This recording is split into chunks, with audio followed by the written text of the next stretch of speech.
Glavni tranzit 2026. je konjunkcija Saturna i Neptuna na 0 stupnja Ovna.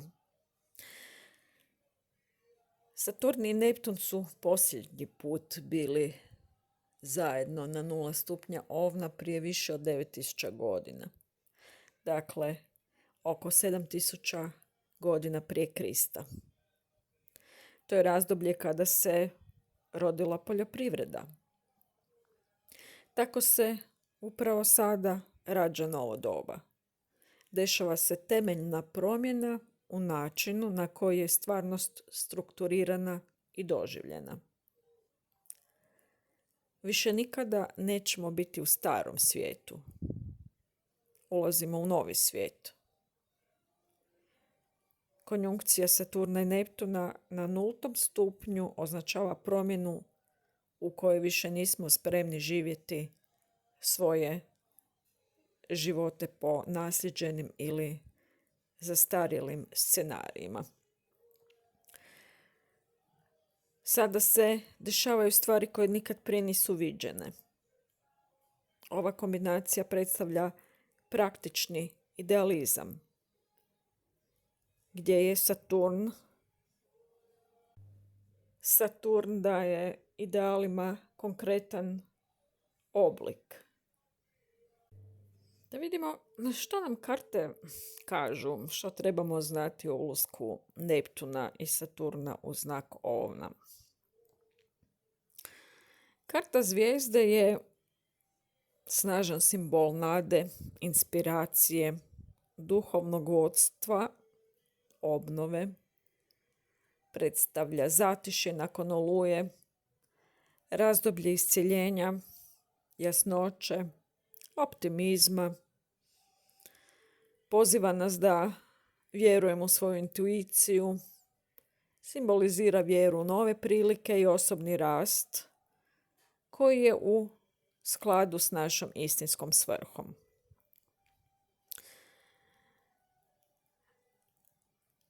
Neptunov ulazak u Ovna poziva na duhovno i idealističko buđenje, izravno povezano sa impulzivnom i smjelom pionirskom energijom Ovna. Neptun ruši granice, nadahnjuje viziju, donosi sanjive kvalitete koje mogu mistificirati, ali i liječiti, posebno u područjima vezanim za samopotvrđivanje i nove početke. S druge strane, Saturnov ulazak u Ovna jača disciplinu, strukturu i odgovornost unutar ovog vatrenog izravnog znaka. Zahtjeva jasan, utemeljen pristup vodstvu, identitetu i pokretanju projekata ili putova. Karta zvijezde ovdje sugerira da snalaženje u ovim planetarnim energijama zahtjeva skladnu ravnotežu inspiracije i discipline, dok nas Neptun s jedne strane potiče da hrabro sanjamo i strastveno se povežemo sa svojim višim idealima, Saturn s druge strane osigurava da se te vizije manifestiraju kroz praktičan trud i ustrajnost. Ovaj prijelaz može zahtijevati prihvaćanje nade i vjere, a istovremeno uspostavljanje čvrstih temelja za dugoročan uspjeh. U konačnici, ova astrološka faza vjerojatno će nas izazvati da integriramo maštu sa strukturom, da sanjamo s jasnom namjerom i djelujemo sa nadahnutom disciplinom. Kako bi ova kombinacija mogla utjecati na naš osobni rast? Ovdje smo dobili kartu pustinjaka. A pustinjak predstavlja introspekciju, unutarnju mudrost, osamljivanje i potragu za istinom. Poziva na odmak od vanjskih ometanja kako bi se duboko razmislilo, kako bi se potražili odgovori iznutra i otkrile osobne istine. Često signalizira razdoblje istraživanja duše i duhovnog rasta gdje se uvid stječe kroz tihu kontemplaciju i samosvijest. Znači, što se tiče našeg osobnog rasta pod utjecajem Neptuna i Saturna u Ovnu, pustinjak pokazuje da je ovo idealno vrijeme za introspektivni rad i otkrivanje našeg autentičnog identiteta.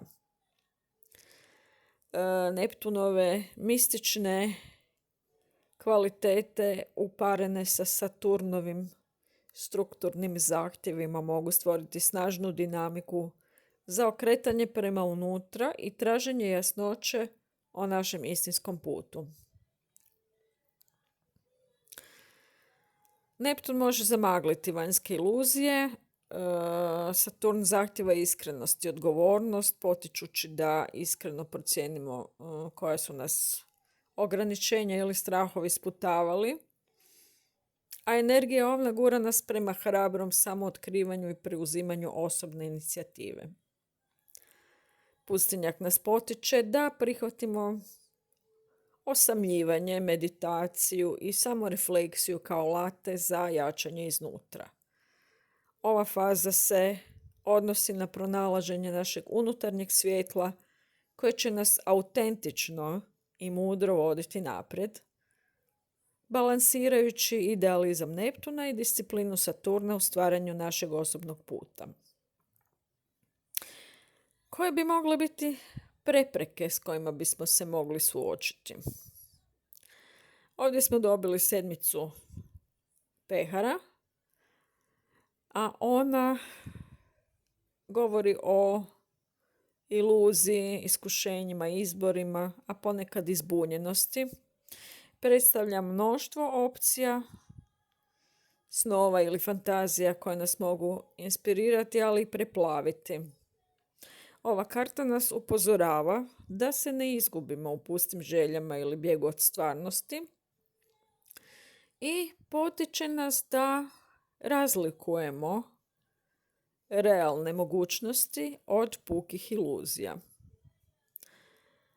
Dakle, u kontekstu našeg osobnog rasta s Neptunom i Saturnom u Ovnu, sedmica pehara ukazuje na prepreke povezane sa jasnoćom i fokusom. Neptunov utjecaj može zamagliti prosudbu poticanjem fantazije ili nerealnih snova, što nam otežava da ostanemo prizemljeni, a tu je Saturnova uloga uravnotežiti, jer ogromna mješavina izbora i ideala može uzrokovati oklijevanje ili ometanje. Mogli bismo se suočiti sa izazovom raspršivanja kroz mnoge želje, nade ili strahove. I ova karta upozorava da je moguće rasipanje energije ili donošenje odluka isključivo na temelju pustih želja, a duhovno i disciplinirano putovanje na kojem se nalazimo zahtijeva od nas da razvijemo jasne prioritete i prakticiramo praktičnu mudrost. Saturnove zahtjevne lekcije u kombinaciji sa Neptunovom maglovitom prirodom mogu nas povremeno suočiti sa obmanom ili samoobmanom i ključno je ostati razborit i usredotočen koristeći introspekciju koja je naglašena kartom pustinjaka kako bismo probili zbunjenost i poduzeli konkretne korake prema svojim ciljevima. Kako možemo onda njegovati razboritost i održati fokus usred ovakvih distrakcija?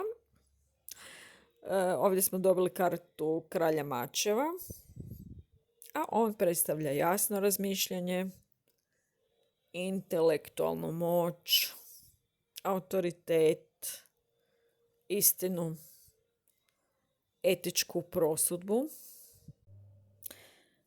Kralj mačeva ima jak i discipliniran koji je sposoban probiti se kroz zbunjenost i obmanu sa pravednošću i jasnoćom. potiče odlučnost, iskrenost i korištenje logike za rješavanje problema s integritetom i preciznošću.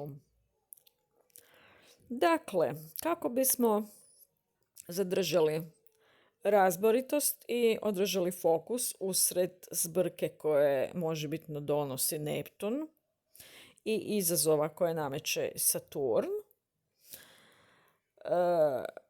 važno je i ključno je utjeloviti karakteristike kralja mačeva, a ova karta savjetuje usavršavanje mentalne jasnoće, vježbanje rigorozne samodiscipline u donošenju odluka.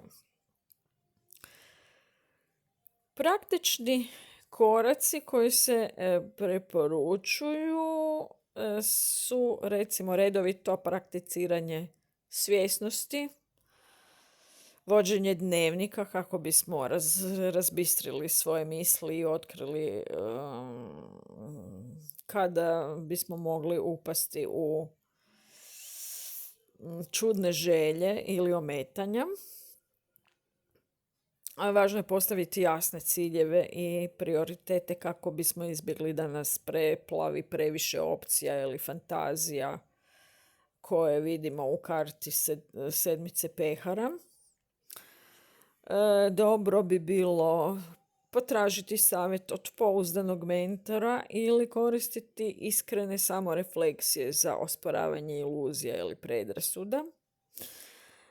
Preporučuje se pristupiti svom osobnom rastu s integritetom i odgovornošću, osiguravajući da su naše odluke usklađene s našim dubljim vrijednostima. Dobro je odvojiti vrijeme za logičnu analizu situacije prije djelovanja, posebno tijekom emocionalno zbunjujućih razdoblja. Integriranjem oštrog intelekta i etičkog autoriteta kralja mačeva stvaramo mentalni okvir kojim možemo filtrirati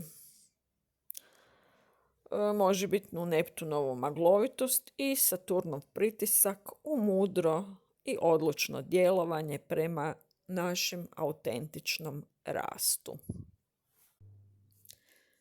To bi bilo sve za sada. Čujemo se uskoro.